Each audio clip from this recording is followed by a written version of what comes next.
ಆಮೇಲೆ ನನಗೆ ತುಂಬ ಖುಷಿ ಮುಖಾಂತರ ಒಂದು ಹೇಳ್ತೀನಿ, ನಮ್ಮ ಸುದೀಪ್ ಅಭಿಮಾನಿಗಳು, ನಮ್ಮ ದರ್ಶನ್ ಅವ್ರ ಅಭಿಮಾನಿಗಳು, ಯಶ್ದು, ಧ್ರುವ ಸರ್ಜಾ, ಪುನೀತ್ದು ಎಲ್ಲರೂ ಮೆಸೇಜ್ ಮಾಡ್ತೀರಪ್ಪ. ಇಲ್ಲಿ ಇದ್ರ ಮುಖಾಂತರ ನಾನು ಹೇಳ್ತೀನಿ, ನೀವೆಲ್ಲ ಸಿನಿಮಾ ಹೋಗಿ ನೋಡಿ ರಿಸಲ್ಟ್ ಹೇಳಿ, ಆ ಥರ ಹೇಳ್ತಾ ಇದ್ದೀನಿ. ಎಲ್ಲರೂ ಮಾಡ್ತಾರೆ ಹುಡುಗರು. ನೀವು ಸ್ಟ್ರೈಟ್ ಹಿಟ್ ಏನೇ ಪ್ರಶ್ನೆ ಕೇಳಿದ್ರೆ ನೇರವಾಗಿ ಉತ್ತರ ಅಲ್ಲಮ್ಮ, ನಮಗೆ ಮಾತಾಡೋಕ್ಕೆ ಬರಲ್ಲ. ಆ ರಫ್ನೆಸ್, ಅದು ಅಂಬರೀಷ್ ಅಣ್ಣನ ವಿಷಯ ಹೇಳಿದ್ರಲ್ಲ, ಅದು ಬಂದ್ಬಿಟ್ಟಿದೆ. ಆ ರಫ್ನೆಸ್ ಅಷ್ಟೇ.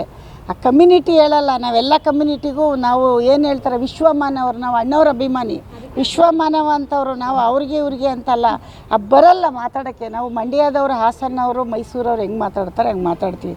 ಇದರಲ್ಲಿ ಇದು ಕ್ಯಾಸ್ಟ್ ಭೇದ ಇಲ್ಲವೇ ಇಲ್ಲ, ಗೊತ್ತಾಯ್ತಾ? ಅದನ್ನು ನಾವು ಯಾವತ್ತೂ ಅಂದ್ಕೊಂಡಿಲ್ಲ, ಮಗನಿಗೂ ಹೇಳಿಲ್ಲ, ನಾವು ಅದನ್ನು ಬೆಳೆಸೇ ಇಲ್ಲ.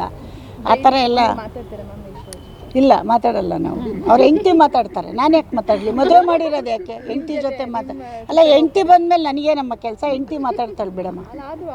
ಅಮ್ಮನ ಮಾತು ಯಾವತ್ತೋ ಒಂದಿನ ಮಾತಾಡ್ಬೋದು. ನೀನು ನಿಮ್ಮ ಯಜಮಾನ್ರ ಹತ್ರ ಮಾತಾಡ್ತೀಯನಮ್ಮ ಯಾವಾಗಲೂ. ಗಂಡ ಬಂದಮೇಲೆ ನಿಮ್ಮ ಅಮ್ಮನ ಹತ್ರ ಮಾತಾಡ್ತೀಯ, ಅದು ಯಜಮಾನ್ರ ಹತ್ರ ಮಾತಾಡ್ತೀಯ. ನೀನು ನೋಡೋಣ. ಅದೇ ಮತ್ತೆ ಅವನವ್ರ ಹೆಂಡ್ತಿ ಇಲ್ವೇನಮ್ಮ ಮಾತಾಡ್ಕೊತಾನೆ. ನನ್ನ ಹತ್ರ ಯಾಕೆ ಮಾತಾಡ್ತಾನಮ್ಮ? ಜಾಸ್ತಿ ನನ್ನ ಹತ್ರ ಮಾತಾಡೋದು, ಅವ್ರ ಹೆಂಡ್ತಿ ಹತ್ರ ಮಾತಾಡೋದು.